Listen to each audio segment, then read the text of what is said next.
See how long we get the signal for.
Stock to choose from, and I had a look at the rolling 4-week count of new listings that add to the market, and they're 23% higher than 12 months ago. So once again, I'm saying there's a fair bit of stock there, but would you believe the sales are just continuing to happen? I mean, 74% overall weighted success rate or sale rate occurred from those 2,169 auctions. Sydney had an excellent sale rate of 78% of their 750 auctions that were conducted. Melbourne had the lion's share once again, 893 auctions, John. They secured 71% in sale, and Brisbane a 68% selling rate of 169 auctions. So they're still selling at a fairly good rate. Next week they're expecting a similar number. 2,200 properties are scheduled to go under the hammer. Okay, now let's get to these numbers on foreign investment in property, and the rule of thumb here, the broad rule is foreigners can buy new property, but they need approval from the Foreign Investment Review Board to buy existing property, and the idea is, well, if they invest in new property, they increase the size of our housing stock. But these numbers we've got, these latest numbers, this is in the first three financial quarters of 2023, so we're talking about these figures are about 6 months old, 5.3 billion to purchase more than 4,700 homes. Yeah, unbelievable. And look, a lot of these properties are located in the blue ribbon areas. They're mostly existing properties, John. So what we're seeing here is a lot of investment, and not necessarily investment just in apartment living and blocks of apartments per se.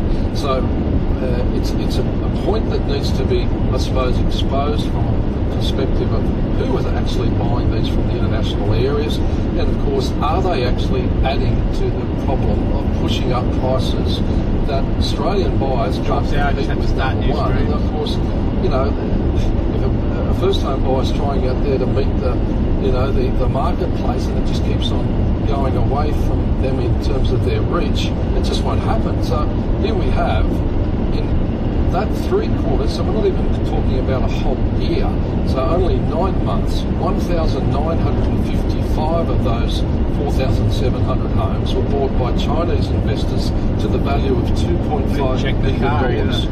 Now, Hong Kong investors secured 426 homes.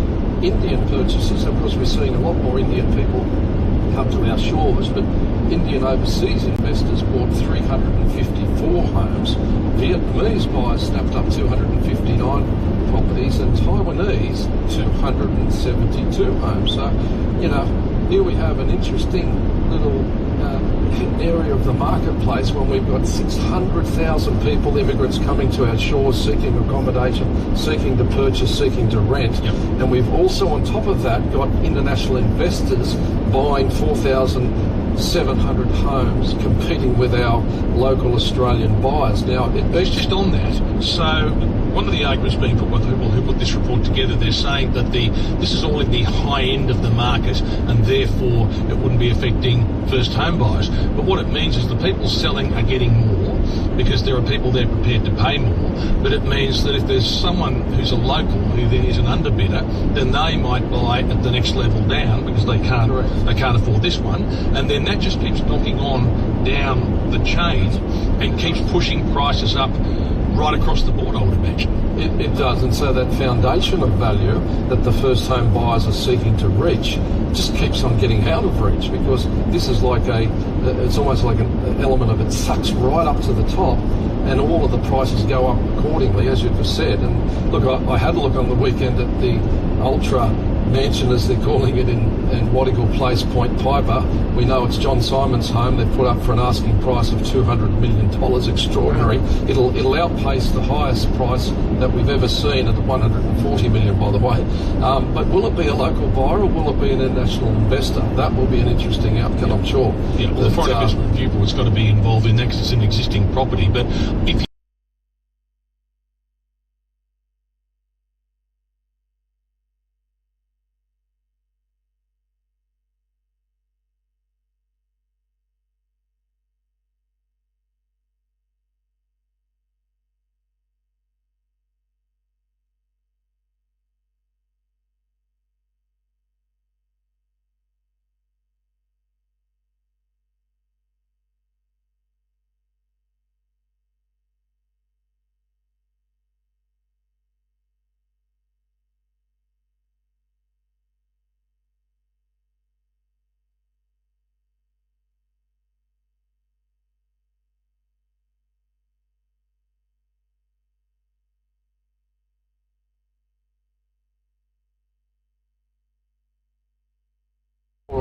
first home buyers are impacted once again. And as I've said plenty of times, the weasel words you hear from politicians on both sides is we want to try and improve housing affordability, which is essentially saying we'd like to see them cost less. But they're doing the reverse of that, as we know. Well, it's not happening, is it? And it's certainly, whilst they allow this to happen, it's going to impact Aussies' ability to buy property locally quite a bit. All right, let's look at this one, because this one's come out from the tax office, and people who are investors, and so landlords is the term, who then do your tax returns in terms of what you can claim for your rental property, the expenses that you're spending on that property, and not surprisingly, the ATO is suggesting some people are claiming more than they're entitled to. And that's right, and they've come out early this season, and with the end of financial year not too far away, they're saying that 9 out of 10 property investors that own a rental property get their tax returns wrong. And of course they've then announced what are the areas that they're going to focus on, because this is where they are getting it wrong. And you're right, they're claiming expenses they're not entitled to, and some of the mistakes they have are, instead of sort of putting up a repair versus an improvement to a property, there's a big difference. So a repair might be a broken window, easily fixed, you claim that as a deduction. But if you ripped out and replaced your kitchen, that's more of a capital improvement, and you'll get some relief of that capital depreciation over time.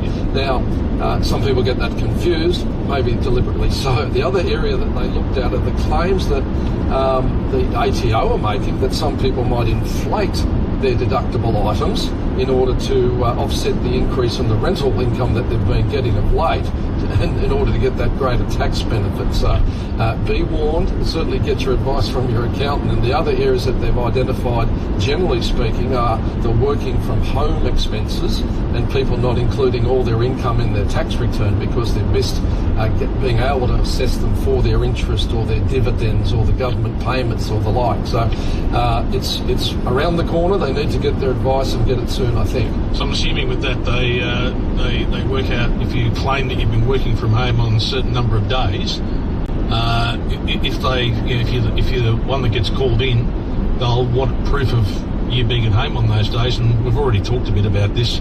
There's a digital record of everything you do these days. Pretty much. Well, that's right. And then at what time? And if it's a consistent thing, in other words, if you're doing it year in, year out, and you go and sell your property, they may well make an assessment around capital gains, even though it's your principal place of residence, for the area in which you're using as an office. So get your advice and make sure that you're not, doing yourself a disservice by working from home. Most interesting. All right, as always, I found that fascinating. We will do it again next week. Thank you. Terrific. Thanks, John. Yeah, there he is, Warren McCarthy, talking about real estate. We had this conversation with him every week, and the prices, they continue to go up. We continue to have more demand than supply, and I mentioned this last week, the story just in terms of construction. And I know I'm not a builder, but I do know that if you build a block of apartments at, say, Bondi, or along the strip at the Gold Coast, one of the places where you can be out over the view and near the ocean, you're obviously going to be able to charge several times over what you'd be paying for the same block being built inland in the outer suburbs. Now, your operating costs in terms of being able to park, and some of the costs of construction might be a little higher, but essentially your ingredients and everything else are not that much different. But you're getting 3 times as much for the place on the coast than you are for the place you're building where the houses are really needed. We've got real issues right across the board in terms of getting more homes. 12 to 12 right now. Your mum deserves something special this Mother's Day. Something unique, something sparkling, something from Crown Family Jewellers, like exquisite diamonds, gold, pearls, gems, or our new lab-grown diamond collection. And just for Mother's Day, you can have it all for up to 40% off. You could walk away with a holiday too, or spend over $350 and receive a free pair of pearl stud earrings. T's and C's apply. Save up to 40% this Mother's Day at Crown Family Jewellers, Westfield, Chermside. Own a commercial property? Talk to Brisbane's leading commercial property managers, Tewkesbury Commercial.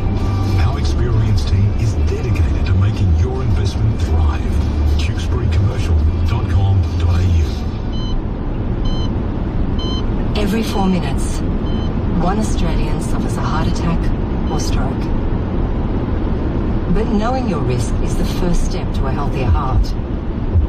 That's why the Heart Foundation is encouraging you to get a heart health check this Heart Week. It's a simple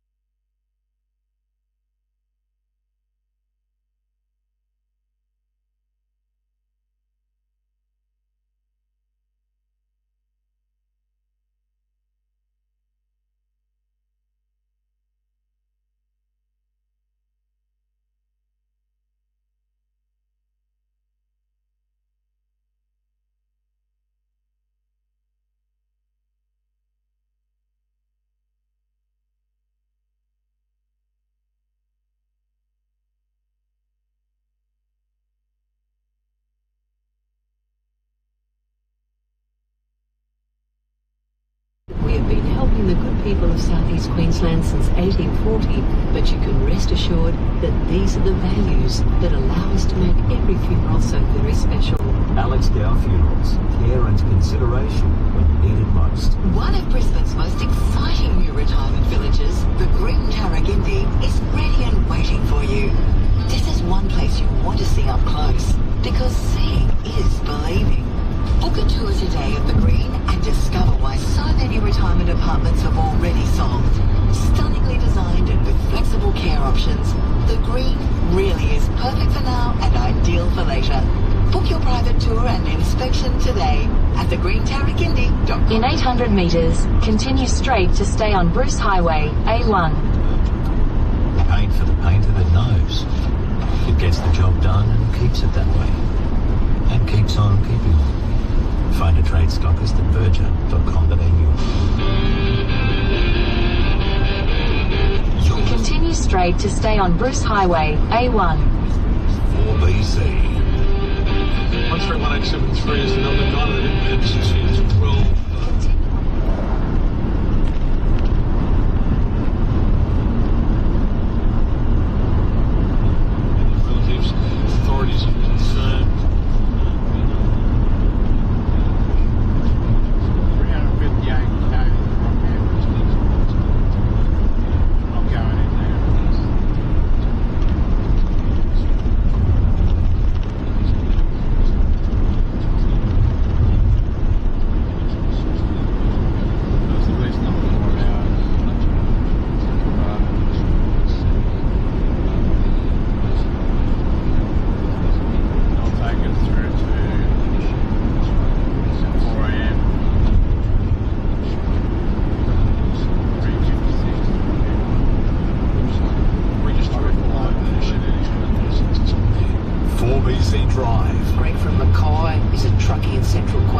days. My dad was in the first 100 blokes out there in the minefields in the early 70s under JB Octaviz, and that road hasn't changed, mate, in all them years. Hasn't changed. And my wife's a social worker, and they put her in a car and they send her out in amongst all that stuff. I do not want her on that road. And I'd love to get a few politicians in the truck, and you know what really gets in our gate, mate?